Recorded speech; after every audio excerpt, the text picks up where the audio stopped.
Assalamualaikum warahmatullahi wabarakatuh. Halo teman-teman, selamat datang kembali di video IT tutorial. Dan di video kali ini saya akan sedikit menjelaskan, sedikit membahas mengenai OSPF dan saya juga akan memberikan basic configuration dari OSPF. Nah, jadi apa itu OSPF? OSPF atau kepanjangan dari Open Shortest Path First merupakan salah satu protokol dari dynamic routing yang menerapkan proses link step. OSPF merupakan protokol yang digunakan oleh semua vendor atau open standard. Jadi dia bisa digunakan oleh semua merek vendor. Nah, OSPF merupakan protokol yang paling sering digunakan dalam jaringan skala besar. Contohnya, standarisasi atau rata-rata ISP atau Internet Service Provider di Indonesia, dia menggunakan routing protokol OSPF. Nah, di sini ada beberapa keunggulan dari OSPF, yaitu dia fast converge, jadi dia agensinya cepat atau up-nya cepat, lumayan cepat. Terus dia support VLSM, Variable Length Subnet Mask. Dia support jaringan berskala besar, support IPv6, routing yang berdasarkan jalur terbaik. Jadi dia untuk menuju ke tujuannya, router tujuan, dia memilih network yang paling dekat, yang paling baik jalurnya, dan yang paling efisien tentunya. Terus dia mengelompokkan router dengan area. SPF juga dia 100% loop free, equal load balance only. Linkstat mengetahui peta keseluruhan atau topologi dalam jaringan untuk menentukan shortest path. Jadi OSPF ini dia tahu seluruh topologi yang ada di networknya. Jadi misalkan router ini dia memiliki semua topologi dan semua jalur. Jadi OSPF juga bisa dibilang dia tidak terlalu ramah atau dia lumayan memakan banyak resource. Jadi tidak seringan EIGRP. Nah, kita lanjut. Nah, apa itu link state? Nah, link state ini terbagi menjadi dua, yaitu link yang diartikan sebagai interface router dan state yang diartikan sebagai kondisi interface yang telah terhubung ke network router. Dengan menggunakan link state, setiap router mendapatkan gambaran atas seluruh topologi dan menentukan routernya berdasarkan topologi yang telah didapatkan. Nah, link state ada beberapa kelebihan, antara lain yaitu dapat menangani perubahan jaringan dengan cepat, dapat mengirim update dalam jangka waktu yang lama, seperti setiap 30 menit, dapat mengirim update saat terjadinya perubahan jaringan. Nah, link state bekerja dengan cara mengirimkan LSA atau link state advertisement ke semua router yang menjalankan link state. Oke, di sini OSPF memiliki beberapa paket, yaitu ada Hello, terus DBD, Database Description, Link State Request LSR, Link State Update LSU, dan Link State Acknowledge atau LSACK. Bagi kalian yang ingin mengetahui atau membaca lebih lanjut mengenai pengertian dari setiap paketnya, kalian bisa baca buku ini melalui link di bawah. Nanti akan saya tautkan di deskripsi. Oke, langsung saja kita ke konfigurasi basicnya. Jadi kita tidak mulai dari OSPF Virtual Link, melainkan kita mulai dari OSPF standar area, yang dimana kita hanya menggunakan area 0.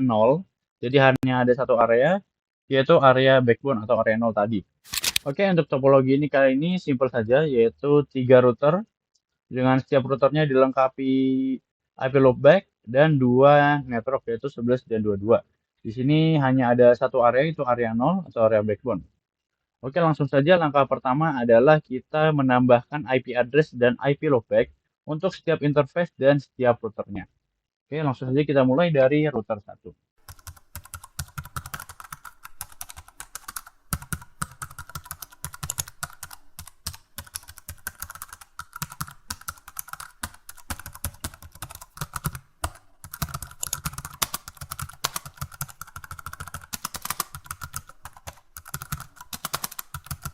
Oke, setelah kita memasukkan IP loopback dan IP address ke setiap routernya, langkah selanjutnya adalah kita tinggal memasukkan konfigurasi untuk OSPF ini. Nah, kita mulai dari router 1 ya. Nah, untuk masukkan konfigurasi OSPF ini cukup mudah ya. Tidak terlalu sulit. Yaitu pertama kita ketik router. Setelah itu kita masukkan jenis routing protokolnya yaitu OSPF dan kita masukkan untuk proses ID-nya. Nah, proses ID ini tidak sama seperti AS number pada EJRP. Proses ID ini hanya sebagai penanda OSPF yang ada di setiap router. Nah, jadi kita bisa bebas gunakan berapapun nomornya.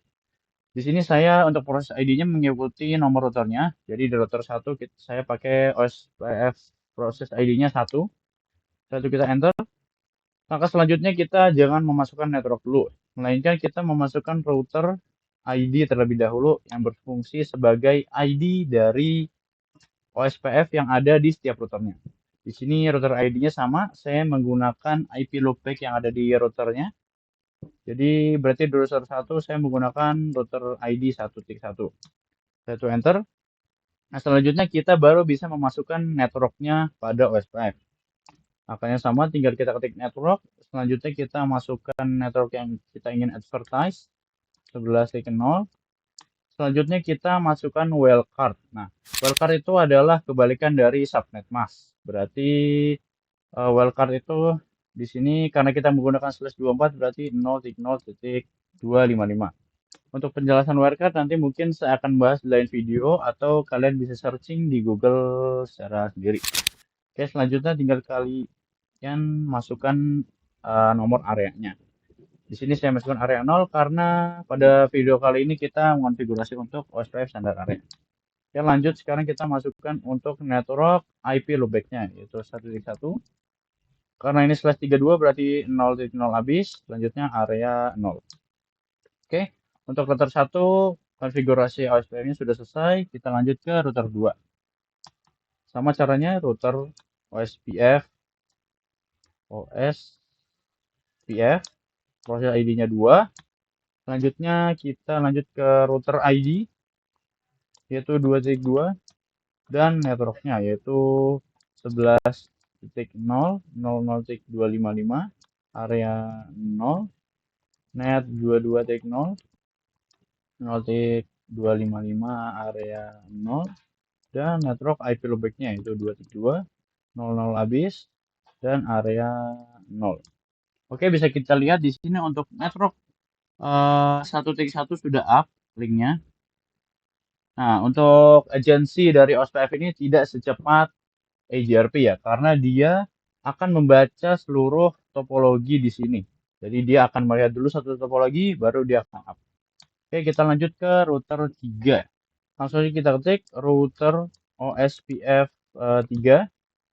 Router ID-nya 3.3 dan networknya di sini 22.0.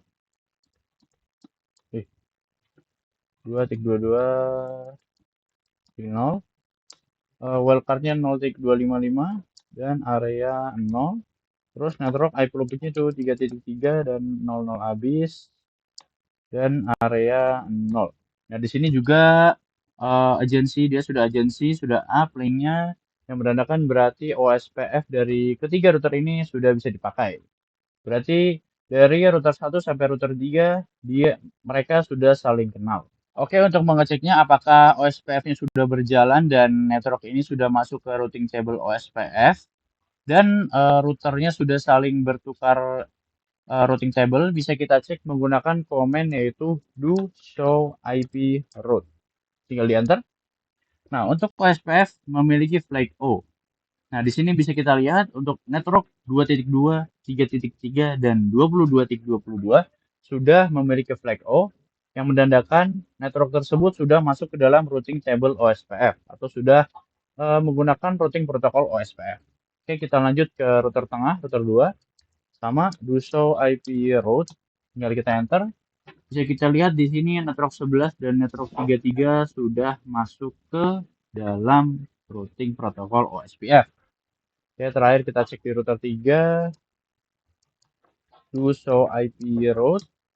Oke, di sini bisa dilihat network 1, network 2, dan network 11 sudah memiliki flag O yang menandakan sudah masuk ke dalam routing protokol OSPF. Nah, yang terakhir, untuk memastikan OSPF-nya sudah berjalan dengan lancar, kita bisa memasukkan konfigurasi ping, do ping, atau kita mencoba ping dari router 1 ke router 3 ataupun sebaliknya. Oke, tinggal kita ketik do ping 3.3. Oke, di sini untuk ping dari router 1 ke router 3 sudah berjalan dengan lancar. Success rate 100%, 5/5. Kita coba sebaliknya. Do ping 1.1. Oke, untuk ping dari router 3 ke router 1 juga sudah berjalan dengan lancar. Yaitu sukses rate-nya 100%, 5/5. Oke teman-teman, mungkin sekian untuk video kali ini pembahasan mengenai sedikit penjelasan dari OSPF dan Basic Configuration OSPF Standard Area. Oke, terima kasih telah menonton video ini sampai habis. Saya mohon maaf bila saya ada salah kata, salah penjelasan, dan salah konfigurasi. Oke, terakhir dari saya, Assalamualaikum warahmatullahi wabarakatuh.